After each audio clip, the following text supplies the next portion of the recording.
महाराष्ट्र, हरियाणा और झारखंड जिन राज्यों में है चुनाव, वहां कांग्रेस के खाते में आएंगी कम सीटें। 2019 के मुकाबले महाराष्ट्र, हरियाणा और झारखंड में कांग्रेस को इस बार लड़ने के लिए कम सीटें मिल सकती हैं। इसकी दो वजहें हैं। पहली वजह गठबंधन का बढ़ता कुनबा है, तो दूसरी वजह 2024 चुनाव की परफॉर्मेंस है। लोकसभा के नतीजों से गदगद कांग्रेस की नजर इस साल के अंत में होने वाले 3 राज्यों के विधानसभा चुनाव पर है।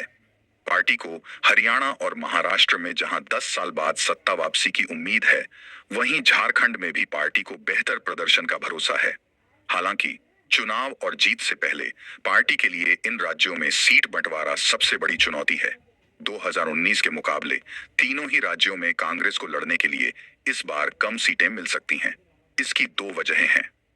पहली वजह गठबंधन का बढ़ता कुनबा है, तो दूसरी वजह 2024 चुनाव। ऐसे में इस स्टोरी में आइए जानते हैं चुनावी राज्यों में कांग्रेस को लड़ने के लिए कितनी सीटें मिल सकती हैं। महाराष्ट्र में कांग्रेस को सबसे ज्यादा नुकसान।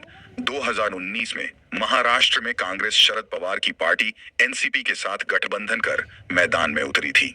समझौते के तहत कांग्रेस को 147 सीटें मिली थी। एनसीपी ने 121 सीटों पर उम्मीदवार उतारे थे। 147 सीटों पर लड़ने के बावजूद कांग्रेस की सीटें एनसीपी से कम आई। पार्टी को सिर्फ 44 सीटों पर जीत मिली, जबकि एनसीपी 44 सीटों पर बढ़त बनाने में कामयाब रही। 2019 के मुकाबले इस बार का समीकरण अलग है। गठबंधन में उद्धव ठाकरे की शिवसेना भी हिस्सेदार है। बीजेपी के साथ मिलकर शिवसेना ने पिछले चुनाव में 126 सीटों पर उम्मीदवार उतारा था। इस बार कहा जा रहा है कि तीनों ही दल बराबर बराबर की सीटों पर चुनाव लड़ सकती है।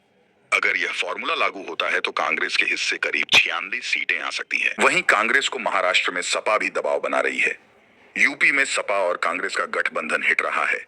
ऐसे में सपा की डिमांड महाराष्ट्र में कम से कम 10 सीटों की है। अगर 6 सीट भी कांग्रेस यहां सपा को देती है, तो उसकी सीटों की संख्या 90 के आसपास हो जाएगी, जो पिछले चुनाव से 47 कम है। हालांकि कांग्रेस लोकसभा चुनाव के नतीजों से खुश है। पार्टी ने लोकसभा में 17 सीटों पर उम्मीदवार उतारे थे, जिसमें से उसे 16 पर जीत मिली। यही वजह है कि पार्टी कम सीट पर भी इस बार लड़ना चाहती है। दोस्तों, हमारे चैनल को सब्सक्राइब, लाइक, शेयर, कमेंट जरूर करें।